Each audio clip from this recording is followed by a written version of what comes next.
నమస్కారం, welcome to I dream. నేను మీ విజిత. ధర్మ మార్గం కార్యక్రమానికి స్వాగతం.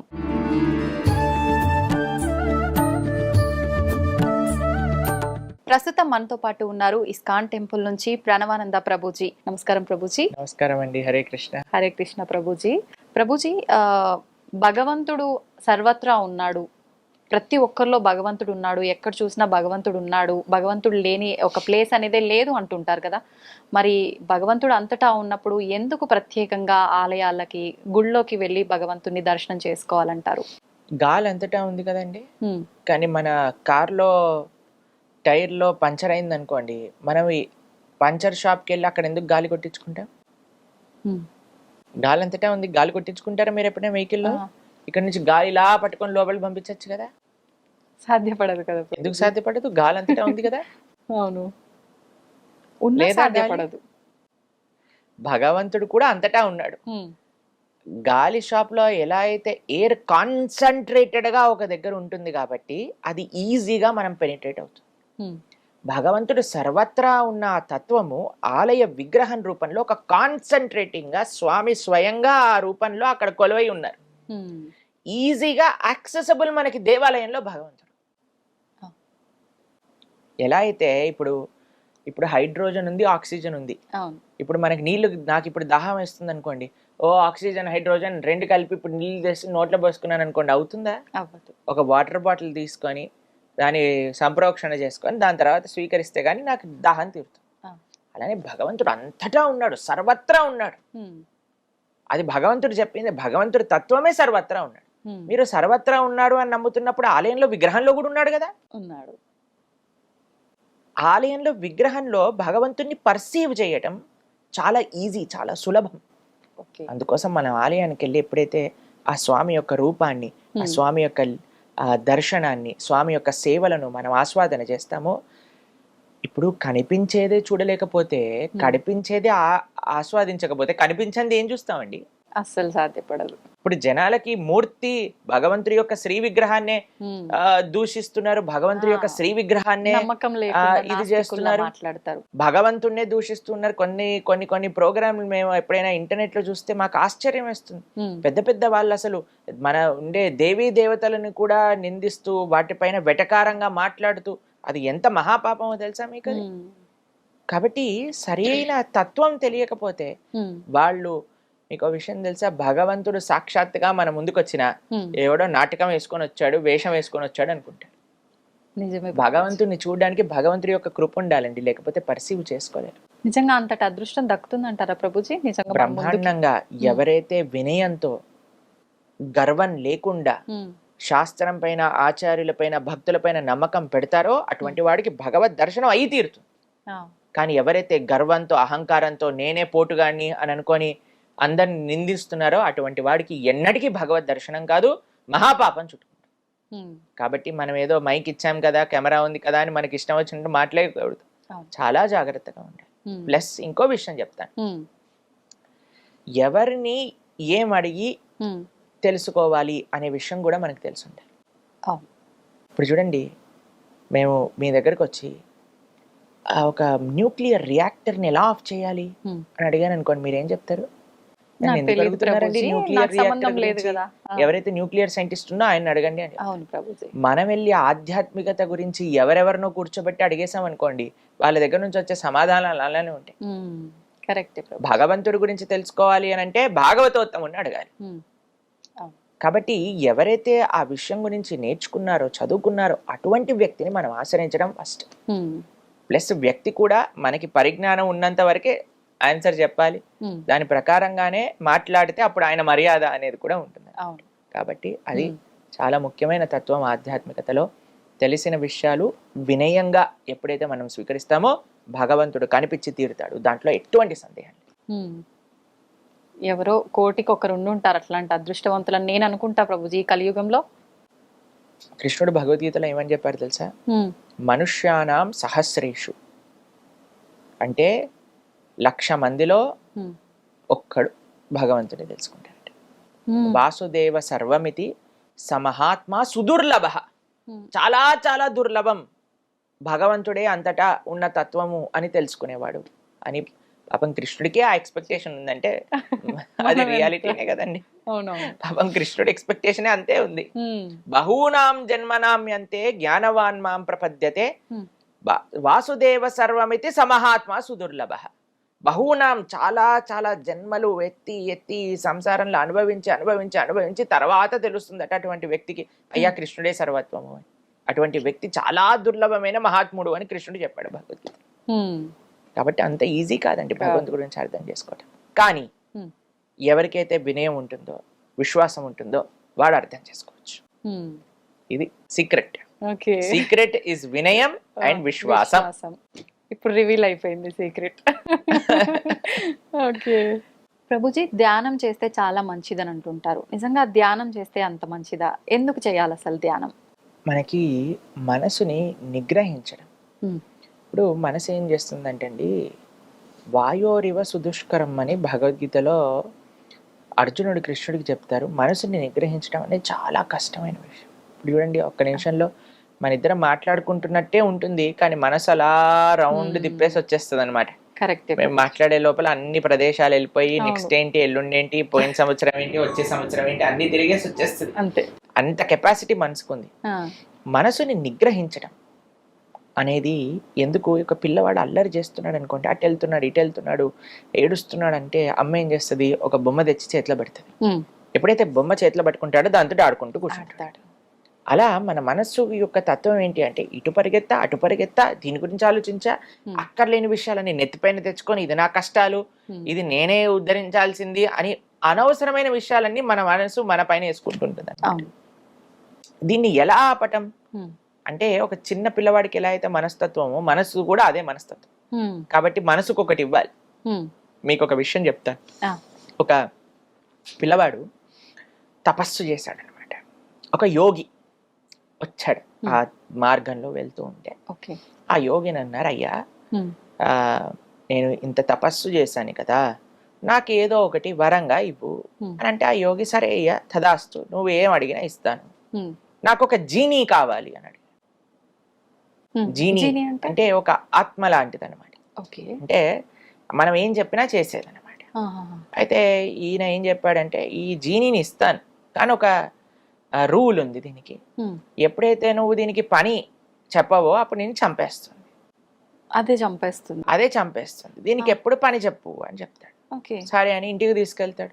ఇంటికి తీసుకెళ్ళంగానే చూస్తాడు, ఓ ఇల్లంతా గలీజ్ గా ఉంది, ఇల్లు శుభ్రం చేయి, ఒక్క నిమిషంలో శుభ్రం చేసేస్తుంది, బాసనలు దోమేస్తుంది, వంట చేసేస్తుంది, ఇల్లు కడిగేస్తుంది, వరండా క్లీన్ చేస్తుంది, గార్డెనింగ్ చేసేస్తుంది.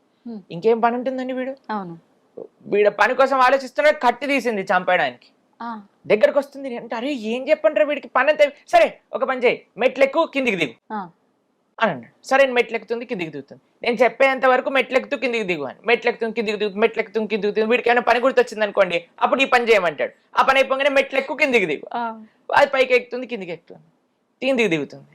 కానీ ఆపాము అని అంటే చంపేస్తుంది. మన మనసు కూడా అలాంటిది. దాన్ని దేంట్లోనైనా ఎంగేజ్ చేయలేకుండా ఖాళీగా పెట్టామనుకోండి, మనల్ని పిండ ఆరేస్తుంది అనమాట. కాబట్టి అందుకే ideal mind devil's workshop అంటారు. కాబట్టి మనము ఎప్పుడైతే ధ్యానం చేస్తాం, మంత్ర ధ్యానము అని అంటాం. మనం మా భక్తి మార్గంలో, కృష్ణ భక్తి సాంప్రదాయంలో నేను చేసేది మంత్ర మెడిటేషన్ అంట. మంత్ర ధ్యానం అంటే మంత్రం పఠిస్తూ భగవంతుడి పైన ధ్యానం చేయడం. మంత్ర అంటే మన త్రాయతే ఇది మంత్ర, మనస్సుని సంస్కరించేదే మంత్రము, మనస్సుని మంచి మార్గంలో పెట్టేదే మంత్రము, మనస్సుని నిగ్రహించేదే మంత్రం. అందుకే హరే కృష్ణ కృష్ణ కృష్ణ హరే హరే, హరే రామ రామ రామ హరే హరే. ఈ మంత్రాన్ని మేము ప్రతిరోజు 2 గంటల సేపు ధ్యానం చేస్తాం, మంత్ర పఠనత.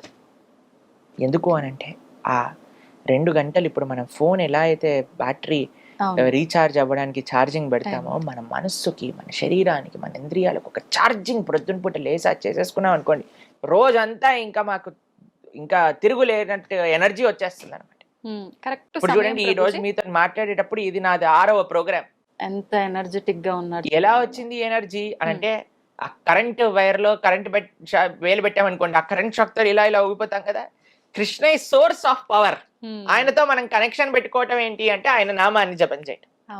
ఎప్పటి వరకైతే ఆ పవర్ కనెక్టెడ్, ఇప్పుడు చూడండి మీరు ఫోన్ కి ఛార్జింగ్ పెట్టి ఎన్ని రీల్స్ తిప్పినా సరే ఏం అవ్వదు. కాబట్టి అలా ఆ పవర్ కనెక్షన్ ఉంచుకోవటమే మంత్ర. మనత్రాయతే ఇది మంత్ర. కాబట్టి మంత్ర జపం, సాధన ఇవన్నీ ఉండటం చేత మనస్సు నిగ్రహం అవుతుంది. అందుకే ఆధ్యాత్మిక మార్గంలో ఈ మంత్రం అనేది అంత ముఖ్యం అన్నమాట.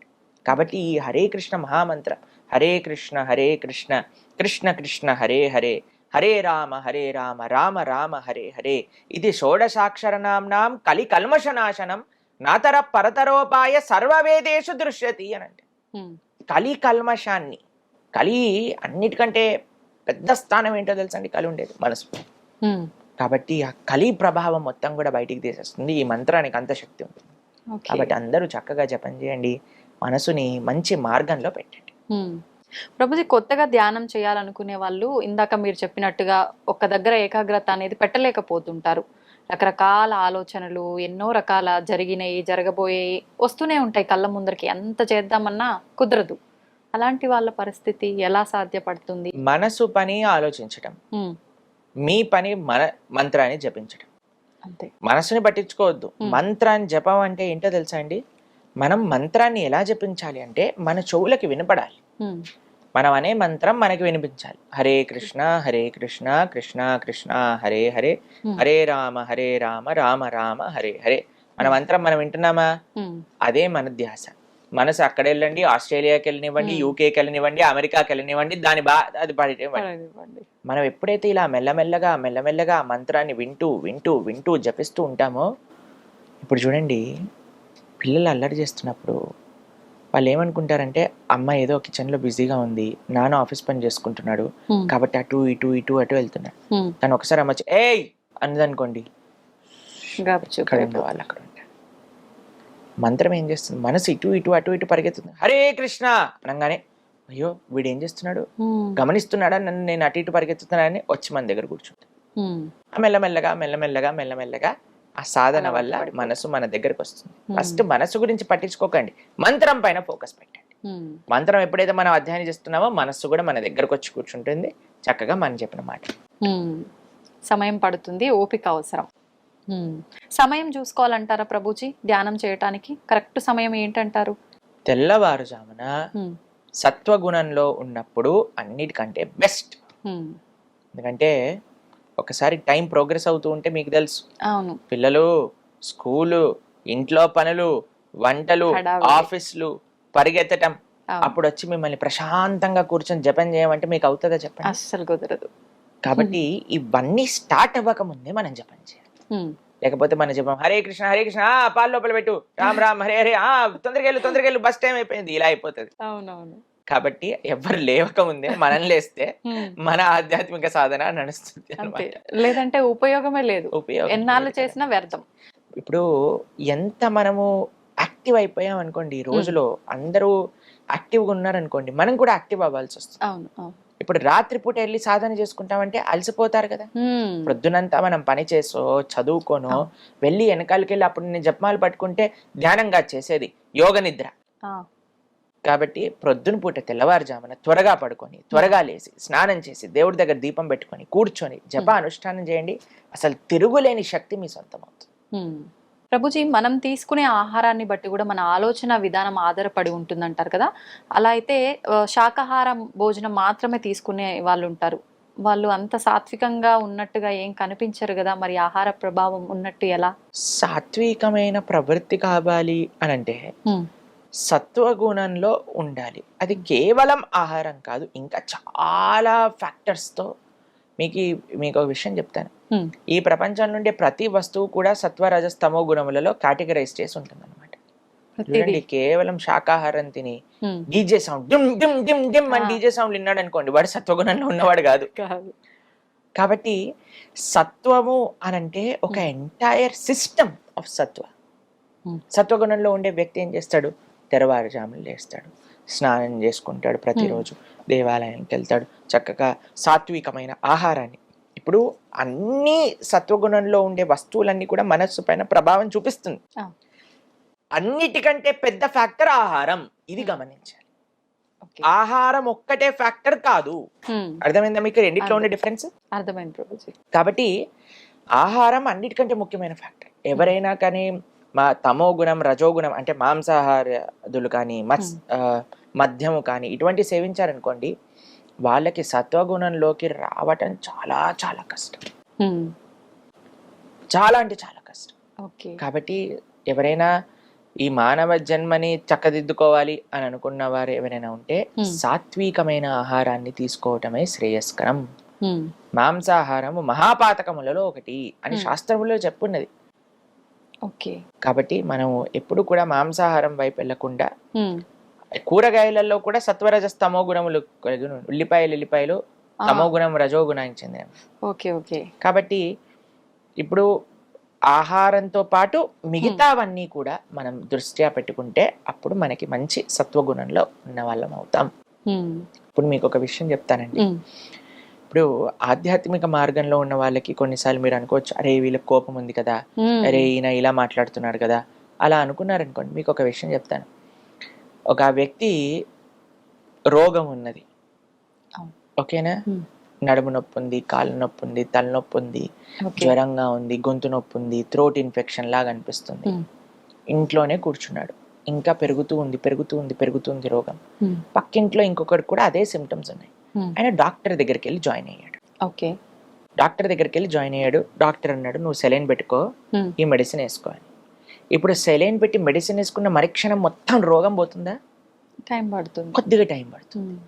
ఆధ్యాత్మిక మార్గంలో ప్రయాణించే వ్యక్తి రోగం ఉంది అని తెలుసుకొని డాక్టర్ దగ్గర వెళ్ళిన వ్యక్తి. ఓకే. ఓకే.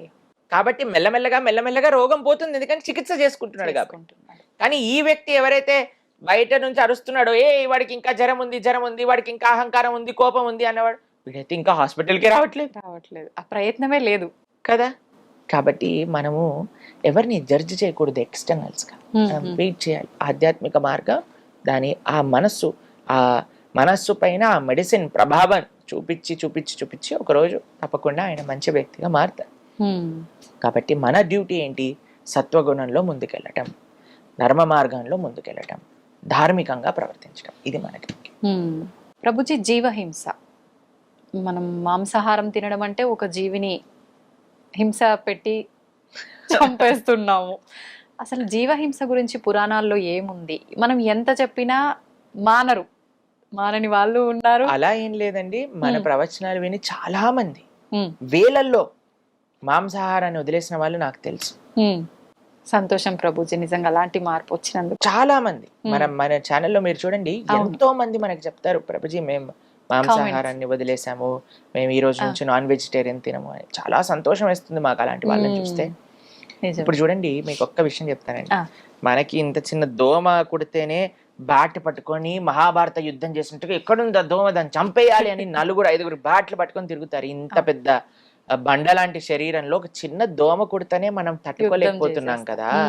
అలాంటిది ఒక ప్రాణిని చంపేస్తుంటే మన మనసు ఎలా ఒప్పుకుంటుంది చెప్పండి?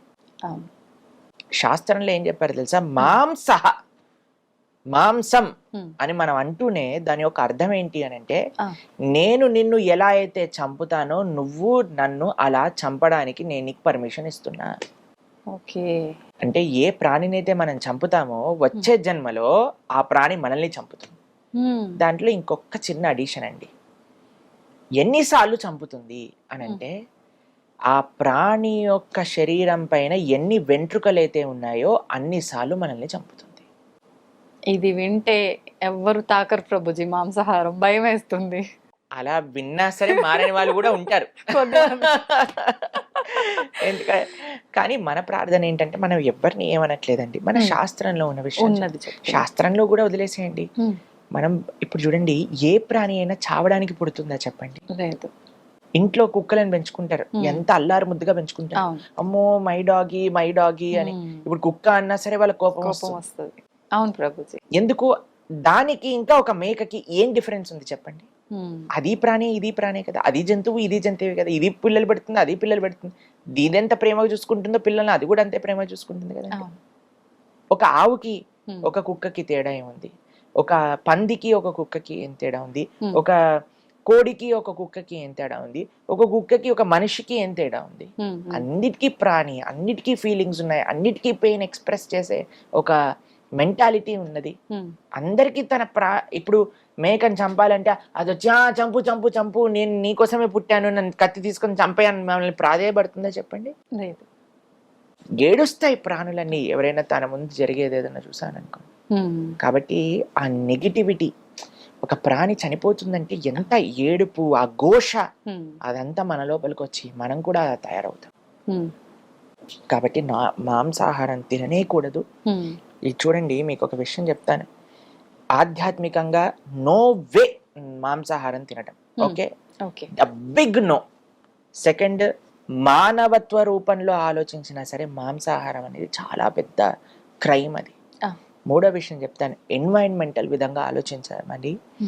ఒక 300 మంది తినే తిండిని ఒక ప్రాణికి తినిపించి ఆ ప్రాణిని చంపి ఒక 20 మంది తింటారు.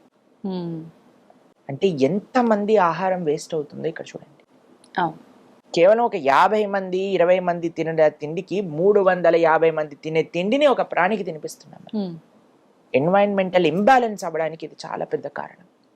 ఎన్వైరన్మెంటల్గా, అలానే మానవీయంగా, అలానే చూస్తే మీరు ఆధ్యాత్మికంగా, ఆరోగ్యరీత్యా మీకు 100 ఎగ్జాంపుల్స్ చూపిస్తాను. డాక్టర్స్ ఇప్పుడు మాంసాహారం వద్దు, వీగన్ అని ప్రపంచం మొత్తం కూడా వీగనిజం, ప్లాంట్ బేస్డ్ డైట్ అని వైపు వెళ్తూ ఉంటుంది, మీరు చూసే ఉంటారు. కాబట్టి ఇప్పుడు చూడండి, చాలా మంది అంటారు మనకి ఇలా కెనైన్ టీట్ ఉన్నాయి, కెనైన్ టీట్ ఉంటే మనం కార్నివరస్ అని. ఇప్పుడు కార్నివరస్, ఇప్పుడు చూడండి, కుక్క కానీ మీరు పులి కానీ ఏం చేస్తాయండి? అదేమన్నా వండుకొని తింటాయా? మసాలాలు వేసి తందూరి చేసుకొని తింటాయా? అది పచ్చిగా తింటాయి. కాబట్టి దానికోసమని ఆ పండ్లు ఇచ్చారు. మీరు కూడా పచ్చిగా తినండి. వెళ్ళి మార్కెట్ లో ఇక్కడ మేక అనిపిస్తుంది అని పట్టుకొని యాని కొరికి తినండి, అప్పుడు మనకేం ప్రాబ్లం ఉండదు. కానీ మనం మాత్రం దాన్ని చంపి వండుకొని తింటున్నాం అంటే you are not meant for that. Plus మీకు ఒకటి చెప్తాను, కార్నివరస్ యానిమల్స్ అంటే మాంసాహారం తినే జంతువులకి ప్రేగులు చిన్నగా ఉంటాయి. ఎందుకంటే అది తొందరగా బయటికి వెళ్ళిపోవాలన్నమాట. కానీ మనది, ఆవుకి ఎలా అయితే హెర్బివరస్ యానిమల్స్ కి ఎలా అయితే ఇంటెస్టైన్స్ ఉంటాయో అలా మనకు ఉంటాయి.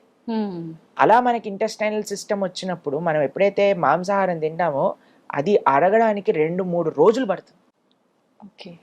అంటే మన శరీరంలోనే కుళ్ళిపోతుంది. దానివల్ల కొలెస్ట్రాల్ అని, క్యాన్సర్స్ అని చాలా ఎక్కువ మనకి రీసెర్చెస్ కూడా చూస్తున్నాం ప్రభుజీ ప్రెజెంట్. ఇది ఆరోగ్యరీత్యా. తర్వాత మీరు ఎన్నైనా మీరు చెప్పండి ప్రభుజీ, ఏ ఫ్రంట్ లో మాంసాహారం తింటాం కరెక్ట్ అంటే ఏ ఫ్రంట్ లో కూడా మాంసాహారం తింటాం. మాంసాహారాన్ని బంద్ చేసేయాలి. కానీ ప్రభుజీ మీరు అన్నారు ఆధ్యాత్మిక పరంగా దూరము ఏ రకంగా పనికి రాదు అని. కొంతమంది అంటారు ఇప్పుడు ఆధ్యాత్మిక పరంగా అమ్మవార్లకి జంతు బలులు ఇస్తుంటారు, అది ఎప్పటి నుంచో వస్తున్న ఆచారము. అమ్మ వారు అని మీరు అంటున్నారు కదా, అమ్మతనము అని మనం ఒక దేవతని అమ్మ అని పిలిచినప్పుడు నీకెంత అమ్మనో ఆ మేకకు కూడా అంతే అమ్మ ఆ తల్లి. శివుడిని ఏమంటారండి? పశుపతి అని అంటారు. అంటే పశువులకి ఆయన పతి, అంటే పశువులకి ఆయన ఒక నియంత, పశువులకి స్వామి. శివుడి యొక్క భార్యే కదండి అమ్మవారు. ఇప్పుడు ఈయనేమో పశువుని ప్రేమించే వ్యక్తి అయితే ఆవిడ్ని చంపేసైనా ముందు వేసేసే మేకని అప్పుడే నేను కృపణిస్తా అంటే ఎంత అన్యాయం చెప్పండి. అలా అమ్మవారు అంటదా చెప్పండి? అసలు ఎక్కడ ఏ శాస్త్రం నుంచి తెచ్చారు ఏంటి అసలు? అసలు అవైదికం అది. అమ్మ జగదంబ అంబిక, అమ్మతనంలో ప్రేమ ఉంటుంది కానీ అమ్మతనంలో హింస ఉండదండి. కాబట్టి పశువు బలి అనేది వైదికం కాదు. కాబట్టి అమ్మవారికి ఎవ్వరికి పశుబలి ఇవ్వటం వీలే ఉండదు. మాంసము మద్యము ఎవరైతే సమర్పణ చేస్తారో అది తామసిక ఆరాధన అవుతుంది. అటువంటి వాళ్ళ ఫలితాలు ఇప్పుడు పెద్ద పెద్ద వాళ్ళు కూడా టీవీలో కూర్చొని కంపల్సరీ మీరు పెట్టాల్సిందే నాన్ వెజిటేరియన్, కంపల్సరీ మీరు పెట్టాల్సిందే లిక్కర్ అని మాట్లాడుతున్నారు. వాళ్ళందరూ పాపం సంపాదించటమే కాకుండా 10 మందికి ఆ పాపంలో భాగ్యస్వామం చేస్తున్నారు. ఈ జీవితం వచ్చింది ఈ ఒక్క పాయింట్ అర్థం చేసుకోండి. ఈ జీవితం వచ్చింది భౌతికమైన కోరికలు సంపాదించటం కోసం కాదు. ఈ జీవితం మనకి భగవంతుడు ఇచ్చింది. భగవంతుడిని అర్థం చేసుకొని భగవంతుడికి శరణాగతి చేసి ఈ జన్మ మృత్యు పరంపర నుంచి దాటి భగవంతుడు లోకానికి వెళ్ళటం. కాబట్టి దీనికి ప్రాణి హింసకి సంబంధం లేదు లేదు లేదు. ప్రభుజీ, ఇంకొక చిన్న డౌట్. నేను ఒక కామెంట్ కూడా చూసాను లాస్ట్ టైం మనం మాంసాహారం వీడియోకి. మనం చేసుకున్న కర్మల ప్రకారంగా మరొక జన్మ తీసుకుంటాం కదా, అలా తీసుకున్న జన్మ ఇవి జంతువులు మనకు ఆహారంగా ఉండాలని చెప్పి మళ్ళీ జన్మ తీసుకొని వచ్చాయి కాబట్టి ఇప్పుడు అవి మనకు ఆహారంగా మారిపోయాయి, భగవంతుడే సృష్టించాడు అలా అని చెప్పి ఒక కామెంట్ చూసా. దాని గురించి ఏం చెప్పాలి? బీ రెడీ, ఇప్పుడు చంపేసేయి, ఇలా ఇలా అనుకొని చంపేసేయి. ఆ జీవి పైన ఎన్ని ఎంట్రుకలు ఉన్నాయో అన్నిసార్లు చావడానికి రెడీగా ఉండు. కర్మ ఇస్ క్లియర్ అండి. నేను కళ్ళ గంతులు కట్టుకొని సిగ్నల్ క్రాస్ చేస్తా, నేను సిగ్నల్ నే చూడకుండా క్రాస్ చేస్తా, నీ కర్మ ఫైన్ కట్టాల్సిందే కదా. కట్టాల్సిందే. ఇంకా దురదృష్టవంతుడు అయితే యాక్సిడెంట్ అవుతుంది. కాబట్టి నాకు తెలియదు, నేనేం చూడండి, నాకేం తెలియదు, నాకు సిగ్నల్ తెలియదు, నాకు ఈ రూల్స్ అని తెలియదు, పోనీ ఇష్టం. కాబట్టి కదా. కాబట్టి ఇలాంటి ఎన్ని లాజిక్లు ఉపయోగించి ఎన్ని విధాలుగా నువ్వు కర్మ చేసినా సరే కర్మని తప్పించుకోలేవు. ఇది అర్థం చేసుకోవాలి. ఇంకొంత పాపం మూట కట్టుకుంటున్నారు. ఇప్పుడు ఒకడు మర్డర్ చేసేసాడండి, పోలీసులు వచ్చి పట్టుకున్నారు. ఏయ్ మర్డర్ చేసా, పదా జైలుకి. నాకు మర్డర్ చేయటం తప్పని తెలియదు, వదిలేస్తాడా? అసలు వదలరు. చెప్పండి. కాబట్టి ఇప్పుడు నా కర్మ, వాడు నా చేతిలో చంపబడటం ఆయన కర్మ అని చెప్పాడు అనుకోండి, పోలీసు వాడు వదిలేస్తాడా? లేదు. కాబట్టి మన విచక్షణ, భగవంతుడు బుద్ధి కూడా ఇచ్చాడు కదా. అవును. కాబట్టి మన విచక్షణ ఉపయోగించి మనం ఏది మంచి ఏది చెడు అని ఆడాలి. కాబట్టి ఈ జిహ్వని కంట్రోల్ చేసుకోవటం అనేది, మీకు విషయం చెప్పనా, అన్నిటికంటే ఈజీ ఆధ్యాత్మిక మార్గాలు. మిగతా ఇంద్రియములు కంట్రోల్ చేసుకోవటం కంటే జిహ్వని కంట్రోల్ చేసుకోవటం అత్యంత ఈజీ. ఎవరికైతే జివ్వ కంట్రోల్ అవ్వదో అటువంటి వాడు ఆధ్యాత్మిక మార్గానికి పనికిరాడు, చాలా కష్టం అని చెప్పాలి. కాబట్టి మీరు ఇప్పుడు చూడండి, పుట్టినప్పటి నుంచి ఒక విధంగా మాంసాహారం తిని పెరిగేవాడు, పొద్దున మధ్యాహ్నం రాత్రి సాయంత్రం అర్ధరాత్రి మాంసాహారమే తిని పెరిగిన వాళ్ళందరూ కూడా వీగనిజం అంటూ ప్రాణి హింస చేయకూడదు అని పాశ్చాత్య దేశాలలో వెజిటేరియన్స్ గా మారిపోతున్నారు. మనకి ఎంత మన భారతదేశంలో పుట్టి ఇవన్నీ తెలుసుకున్న వాళ్ళని మారటంలో ఏం ప్రాబ్లం ఉంది చెప్పండి. కాబట్టి ఎంత వీలైతే అంత తొందరగా మాంసాహారాన్ని మానేయండి, లేకపోతే మహాపాపం. ఈ కర్మ, కలెక్టివ్ కర్మ కూడా మనకి తయారవుతుంది అనమాట. ఇప్పుడు కొన్ని దేశాలలో చాలా మనకి సడన్ గా హఠాత్తుగా భూకంపాలు రావటం, న్యాచురల్ కెలామిటీస్ రావటం ఎందుకు వస్తాయి అని అంటే, ఇప్పుడు కలెక్టివ్ కర్మ, అందరూ చేసే పాప కర్మ, ఆ నెగిటివ్ వైబ్రేషన్ ఒక్కసారిగా ఒక దగ్గర కాన్సన్ట్రేట్ అయితే ఇలాంటివి వస్తాయి అని కూడా రీసెర్చెస్ ఉన్నాయి. కాబట్టి మనం ఏ ప్రాణిని హింస పెట్టకుండా మనం జీవిద్దాం, ప్రతి ఒక్క ప్రాణిని జీవించే హక్కు వాళ్ళకి ఇద్దాం, అంతే అండి. మనం ఏదో సృష్టించి అందరిని ఉద్ధరించి ఏం చేయాల్సిన అవసరం లేదయ్యా. నువ్వు బ్రతుకు, వేరే వాళ్ళని బ్రతకని, అదే పెద్ద సేవ నువ్వు మానవుడిగా చేయడానికి. ప్రభుజీ, మనం ఆహారం తీసుకుంటున్నామంటే అది శాకాహారమైనా మాంసాహారమైనా, జీవులని ప్రాణం తీయడం అంటే చెట్టుకి మొక్కకి కూడా ప్రాణం ఉంటుంది కదా, మరి దాన్ని కూడా మనం తింటాం. చాలా మందికి ఇదే ప్రశ్న చేస్తారు. ఇప్పుడు మనం ఎప్పుడైనా మాంసాహారం గురించి, అయ్యో ఈ మొక్కలన్నీ చంపేస్తున్నారు, మొక్కల్ని కాపాడండి అని కామెంట్లు పెడతారు చాలా మంది. చాలా ఎక్కువ కామెంట్స్ వచ్చాయి ప్రభుజీ. ఇప్పుడు ప్లాంట్లలో జీవులు లేరా, మీరు పాలకూరని, కొత్తిమీరని, కరివేపాకుని ఎలా చంపేస్తుంటున్నారు. మీరు చూడండి, ఇప్పుడు పాలకూరని కట్ చేసేటప్పుడు పాలకూర ఎగిరి ఎగిరి రక్తం అంతా పెట్టి పాలకూర బిడ్డను పట్టుకొని ఇలా యోగలించి అలా చేస్తుందా అండి? చెయ్యదు. కానీ దాంట్లో జీవం ఉందా అంటే ఉన్నది. కానీ మరి నువ్వెందుకు తింటున్నావు దాన్ని అని అంటే, నువ్వు జీవించి ఉండడానికి. భగవంతుడు డూస్ అండ్ డోంట్స్ అని ఇచ్చాడు మన శాస్త్రంలో. పత్రం పుష్పం ఫలం తోయం యోమే భక్త ప్రయశ్చతి. శాకాహారం ఏదైతే పత్రము, పుష్పము, ఫలము, తోయము ఇవి ఉన్నాయో వీటిని చక్కగా నువ్వు నైవేద్యం పెట్టి తీసుకో. ఇది భగవంతుడు ఇచ్చాడు. ఈ సృష్టిని ఎవరైతే తయారు చేశారో, ఇప్పుడు చూడండి, ఇండియాలో మనము ఒకలాగా కారు నడుపుతాం, అమెరికాలో ఆపోజిట్ వైపు కూర్చొని కారు నడుపుతాం. ఓకేనా? ఇది ఎవరు తయారు చేశారు రూలు?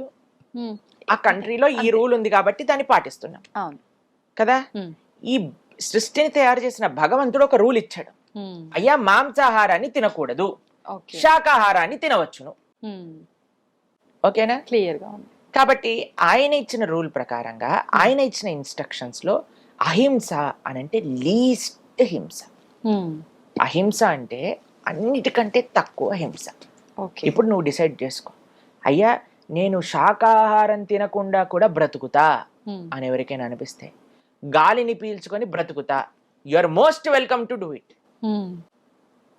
కానీ ఎవరైనా అయ్యా మాంసాహారం తినలేకపోతే మరి నేనేం తినాలి? నువ్వు శాకాహారాన్ని తినొచ్చు, బ్రతుకు, ప్రేమని పంచు, ధర్మాన్ని ఆచరించు అని భగవంతుడు. దీన్ని వితండవాదం చేసి మరి జంతువులలో కూడా ఉన్నప్పుడు మరి చెట్లలో కూడా ఉంది, ఏం తినకు. Who said no? If you can live just with water and air, do it. If you cannot, then don't kill anything, just eat plants. అది మనం చెప్పాను. కరెక్ట్ ఆన్సర్ వచ్చేసింది ప్రభుజీ చాలా కామెంట్స్ కి. ఇప్పుడు ఈ వీడియోకి ఏం కామెంట్స్ వస్తాయో చూడాలి. నేను ముందు కామెంట్స్ ఓపెన్ చేస్తున్నా. చూడండి, కుక్కతో ఒక వంకర అని కొంతమంది మారరు. అవునవును. కాబట్టి అటువంటి వాళ్ళ కోసం ఏం చేయాలంటే ప్రార్థన చేయాలి. ఇప్పుడు ఇంత చెప్పినా అర్థం, చాలా చిన్న విషయం అండి. ఒక ప్రాణి మనం హింస పెట్టకూడదు, ఎంత బేసిక్ విషయం అండి అది. నిజంగానే. దానికి ఇంత మొత్తుకొని చెప్పాల్సి వస్తుంది, అయినా సరే అర్థం చేసుకోవట్లేదు అని అంటే, అంటే ఇంకా వాళ్ళకి ఇంకా మారరు అనేది అర్థం. అంతే. కాబట్టి మనం జస్ట్ భగవంతుడికి ప్రార్థన చేయాలి, తండ్రి వాళ్ళని కూడా మంచి ధర్మ మార్గంలో నడిపించు, అంతే, ఇంకేం చెప్పలేము. మన వంతు ప్రయత్నం మనం చేసాం, ఆ పైన భగవంతుడి పైన భారం. ప్రభుజీ, దానం విషయానికి వస్తే కూడా అపాత్ర దానం పనికిరాదు అంటుంటారు, దాని వల్ల కూడా పాపం జరుగుతుంది అని అంటుంటారు, నిజమే అంటారా ప్రభుజీ? కృష్ణుడు భగవద్గీతలో ఈ విషయం గురించి చెప్తారండి. ఎవరికైతే పాత్రత లేదో వాళ్ళకి దానం ఇవ్వకూడదు. ఇప్పుడు చూడండి, ఒక ఆయన వచ్చి మిమ్మల్ని డబ్బులు అడిగాడు, ఓ 100 రూపాయలు ఇచ్చారనుకోండి, వాడు వెళ్ళి సిగరెట్ తాగి మందు కొట్టాడు అనుకోండి, వాడి వచ్చిన పాపం కూడా మీ దగ్గరికి వచ్చేస్తుంది. ఓకే. కాబట్టి మనం ఎప్పుడు కూడా అపాత్రతా దానం చేయకూడదు. ఎవరికి దానం ఇస్తున్నాం? ఎక్కడైతే మనం కాన్ఫిడెంట్ గా ఉన్నామో నా డబ్బులు ఇయ్యటం చేత మంచి జరుగుతుంది, అక్కడ మనం దానం ఇవ్వాలి. వాళ్ళకు ఉపయోగపడి ఒక దైవ కార్యక్రమానికి కానీ, ఇప్పుడు ఆలయ వ్యవస్థకు అందరూ అంటారండి, ఆలయానికి ఎందుకు డబ్బులు ఇవ్వాలి, ఎందుకు డొనేషన్స్ ఇవ్వాలి, ఎందుకు మీరు డొనేషన్స్ అడుగుతున్నారు? ఇప్పుడు ఒక పెద్ద ఆలయ వ్యవస్థ, ఇప్పుడు ఫర్ సపోజ్ ఇప్పుడు నేను ఇస్కాన్ ఆదిలాబాద్ మేము అధ్యక్షత వహిస్తూ అక్కడ సేవ అందిస్తూ ఉన్నాం అనమాట. ఇప్పుడు మా టెంపుల్ ఫర్ ఎగ్జాంపుల్ తీసుకుందాం, ఆదిలాబాద్ లో ఉన్న మా గుడిలో ఇప్పుడు భగవంతుడి యొక్క సేవ జరుగుతుంది. ఎవరైతే ఆలయానికి వస్తారో వాళ్ళందరికీ ప్రసాదం పెడుతున్నాం. ప్రతిరోజు కూడా అన్నదాన సేవ. అక్కడ ఎవరెవరికైతే అన్నం లేకుండా ఉన్న పిల్లలు కానీ, వృద్ధులు కానీ, మహిళలు కానీ, ఎవరు వచ్చినా సరే లేదనకుండా అన్నం పెడుతున్నాం ప్రతిరోజు కూడా. అన్నదాన సేవ జరుగుతుంది. దాని తర్వాత ఆధ్యాత్మికమైన కార్యక్రమాలు ఊర్లలో ఎక్కడైతే మత మార్పిడులు జరుగుతున్నాయో, ఎక్కడైతే ధర్మ ప్రచారం, ప్రతి ఊర్లోకి వెళ్ళి ఇది నీ ధర్మం అయ్యా, ఇది నువ్వు చెయ్యి, దానికి ధర్మ ప్రచారానికి ఉపయోగపడుతుంది. కాబట్టి ఒక కల్చరల్ ఫ్రంట్, ఇప్పుడు ఉత్సవాలు సెలబ్రేట్ చేస్తాం. ఇప్పుడు జన్మాష్టమి వస్తుంది, 25,000 మందికి మనం అక్కడ ప్రోగ్రామ్ తయారు చేస్తున్నాం. ప్రతి ఒక్కరికి వచ్చిన వాళ్ళందరికీ అన్నదానం చేయటం కానీ, భగవంతుడి యొక్క వివిధ ఉత్సవాలు కానీ, ఒక ఆలయ వ్యవస్థ. ఇక్కడ మన డబ్బులు పాడవవు అనే దగ్గర మనం ఇవ్వాలి. ఎక్కడైతే మన డబ్బులు డ్యూటీలు వేసేసి వాళ్ళ పని వాళ్ళు చేసేసుకుంటున్నారు. ఇప్పుడు చూడండి, కొంతమంది చెప్తారు, అది ఎంతవరకు కరెక్టో తెలియదు, మన టెంపుల్లో వేసే హుండీలో డబ్బులన్నీ కూడా గవర్నమెంట్ వేరే వేరే స్కీమ్లలోకి, వేరే వేరే దాంట్లోకి వాడేస్తుంది, అది వేరే మతాలకు కూడా వాడేస్తుంది, పిచ్చి పిచ్చి తప్పుడు పనులకు కూడా వాడేస్తుంది అని కూడా చాలా మంది చెప్తుంటారు. కాబట్టి ఎక్కడైతే మనకి మంచి కార్యక్రమాలు జరుగుతున్నాయి అని మనకు తెలుస్తో అక్కడ ఇవ్వటం అనేది చాలా ముఖ్యం. కాబట్టి అందుకే మనకు ఒక విషయం చెప్తారు, మనకి ఎప్పుడైనా రోడ్ పైన వెళ్తున్నప్పుడు భిక్షాటన చేస్తూ వస్తారు కదండి, అందులో మేము ఫాలో అయ్యే విషయం చెప్తాను. మేము ఎప్పుడు కూడా ఏదో ఒక ప్రసాదం మా దగ్గర పెట్టుకుంటాం. ఎవరైనా మన దగ్గరికి వచ్చారనుకోండి, ఒక పండు ఇస్తాం అనమాట. చిన్నపిల్లలు వచ్చారనుకోండి, ఒక పండు, ఒక స్వీట్, ఏదో ఒకటి భగవంతుడి ప్రసాదం ఇస్తాం. కానీ డబ్బులు ఇస్తే, ఇప్పుడు చూడండి, ఆ పిల్లవాడు డబ్బులు ఇచ్చాడు అనుకోండి, పాపం వాడికి విచక్షణ లేదు, వాడు వెళ్ళి షాప్ కీపర్ని 10 రూపాయలు ఇచ్చి సిగరెట్ ఇచ్చేస్తాడు కదా. కాబట్టి మనం కరెక్ట్ కైండ్ ఆఫ్ దానం ఇవ్వండి, రాంగ్ దానం రాంగ్ వ్యక్తికి ఇవ్వకండి. ఇది మనం చెప్పేది. ఈ మధ్య చాలా మంది ఫుడ్ ఇస్తే తీసుకొని వాళ్ళు కూడా ఉన్నారు ప్రభుజీ. మేము ప్రసాదం ఇచ్చినా కొన్నిసార్లు యాక్సెప్ట్ చేయరన్నమాట, కానీ మేము చెప్తాం అలాంటి వాళ్ళంటే నిజంగా ఆ భావన ఉన్నప్పుడు ఏది ఇస్తే అది స్వీకరించాలి కదండి. కాబట్టి మనం చాలా జాగ్రత్తగా ఉండాలి. ముఖ్యంగా చిన్నపిల్లల్ని పాడు చేసేస్తున్నట్టుగా అవుతుంది. కాబట్టి వాళ్ళని ఏ విధంగా, వాళ్ళని విద్య ఇవ్వటమా, లేదా వాడికి అన్నం పెట్టటమా కడుపు నిండా, అలాంటివి చూడొచ్చు. కానీ డబ్బులు ఇస్తే ఎలాగైనా సరే అవి పాడైపోయే ఛాన్సెస్ చాలా ఉన్నాయన్నమాట. అందుకోసం కొద్దిగా జాగ్రత్తగా ఉంటారు. కానీ మీకు ఒక విషయం చెప్తాను, ఎవరైనా మన ముందొచ్చి చెయ్యి చాపాక ఇవ్వకుండా ఉండకూడదు. ఓకే. కాబట్టి 2 ఆప్షన్స్ ఉన్నాయి. మనం ఆహారం ఇచ్చి పుణ్యాన్నైనా తీసుకోవచ్చు, లేదా మన డబ్బులు ఇచ్చి పాపకరమైన తీసుకోవచ్చు. దాంట్లో జాగ్రత్తగా డిసైడ్ ఎప్పుడు చేసుకోవాలి. మీలాగా మేము కూడా బ్యాగ్ లో ఒక ఆహార పదార్థాలు క్యారీ చేయాలైతే. అంతే కదా ప్రభుజీ. మేమైతే మా భక్తులందరికీ అదే విషయం చెప్తాం, తప్పకుండా ఏదో ఒకటి మీ దగ్గర పెట్టుకోండి, ఎవరు అడిగినా వాళ్ళ చేతిలో పెట్టండి. రెండోది అయితే అడగకుండానే వస్తది కాబట్టి మరి కొని తెచ్చుకోవాల్సిన అవసరం వద్దు. ఆధ్యాత్మిక మార్గం యొక్క విలువల గురించి ప్రతిసారి మనం మాట్లాడుకుంటూనే ఉన్నాం, కానీ ఎన్నో సందేహాలు మనకు ఎన్నో కామెంట్ల రూపంలో తెలియజేస్తూనే ఉన్నారు. అవన్నీ కూడా చక్కగా వివరించారు ప్రభుజీ. హరే కృష్ణ.